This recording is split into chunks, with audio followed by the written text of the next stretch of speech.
maatii fi hiriyyaa gaariin qabeenya gatiinsaa hin beekamne. Captain Anoram. Attention. Hey, sir. Attention. Iru merasa kan kapten.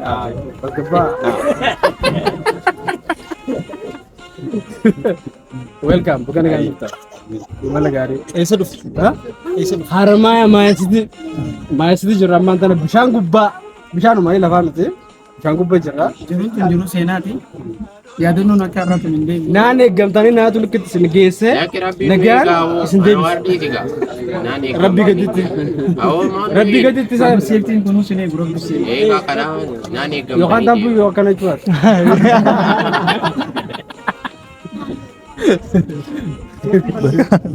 Amma hin jedhamne jireenya namaati. Qarshiin waa hedduu bituu danda'a. Garuu jaalala dhugaa, amanamummaa fi wal bira dhaabbachuu bituu hin danda'u.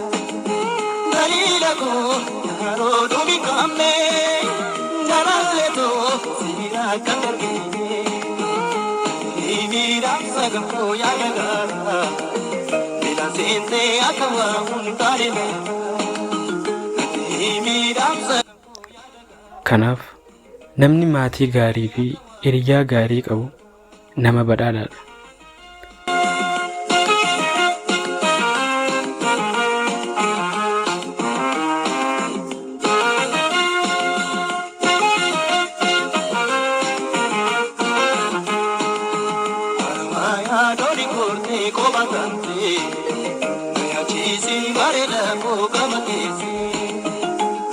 Maatiin bakka jalqaba jireenyi itti ijaaramudha. Achitti jaalala, kabajaa, obsa, wal dhageeffachuu fi wal gargaaruu baran.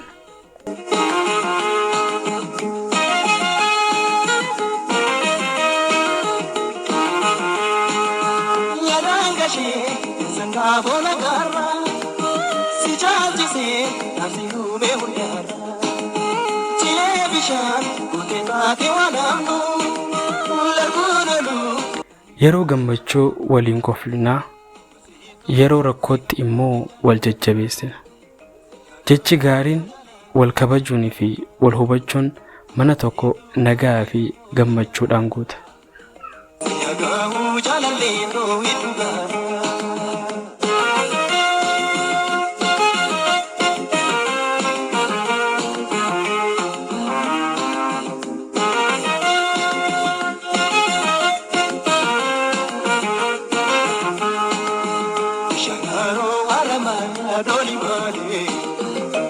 Hiriyyaa gaariin immoo nama yeroo hundumaa waan gaarii siif hawwudha. Milkaa'ina kee keessatti ni gammada. Yeroo dadhabdu immoo abdii siif kenna. Si dhageeffata, si kabaja, si jajjabeessa, akkasumas yeroo barbaachisaa ta'etti si gargaaruuf qophiidha.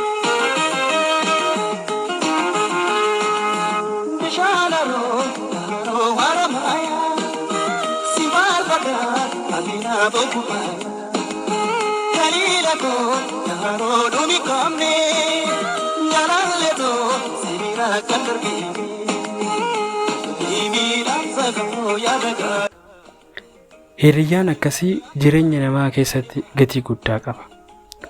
Hariiroo gaariin ofiin hin ijaaramu.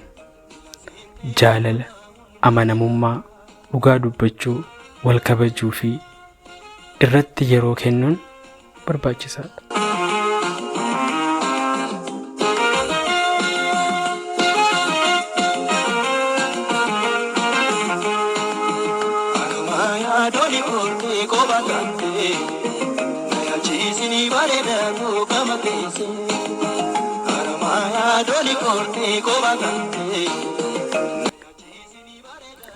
Namoota nu jaalatanis yeroo isaanii haa kabajnu. Yeroo isaan nu barbaadanis isaan bira haa dhaabbannu. Jechi gaariin, kolfi xiqqoon, galateeffannaa fi wal gaafachuun hariiroo cimsu.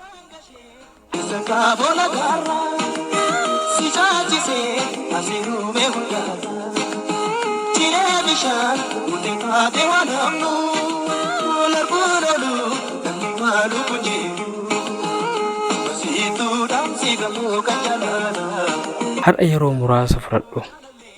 Maatii kee bilbili yookaan isaan haasofsisi.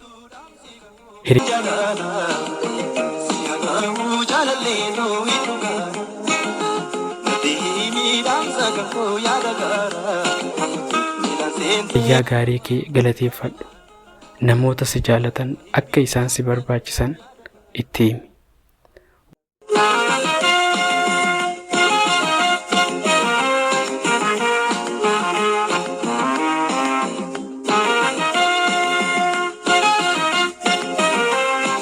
Wanti xinnaa fakkaatu kun hariiroo cimaa ijaara. Gammachuu dabala. Jireenyaas bareecha. Jireenya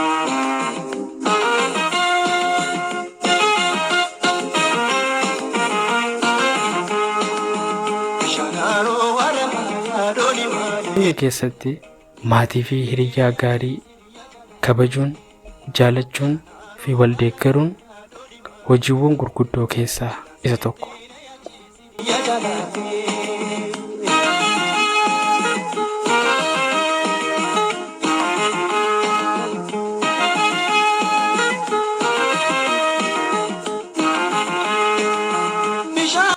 Jaalalli, kabajnii fi tokkummaan yoo nu gidduu jiraate jireenyi keenya ni ifa, ni miidhaga, ni gammachiisas.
ishee keessa kaabona gaara si caalchisee asiruume hundaata jiree bishaan murtee taate waan hamnu larbuun olu namni maalu kun jiru masiituu dhaamsi gamoo kan jalaala siya gamoo jaalallee moo iddoo gaara masiituu dhaamsi gamoo kan jalaala siya gamoo jaalallee moo iddoo gaara nadiini dhaamsa gamoo yaada gaara nila seentee akka waa kun taane naana nadiini dhaamsa gamoo yaada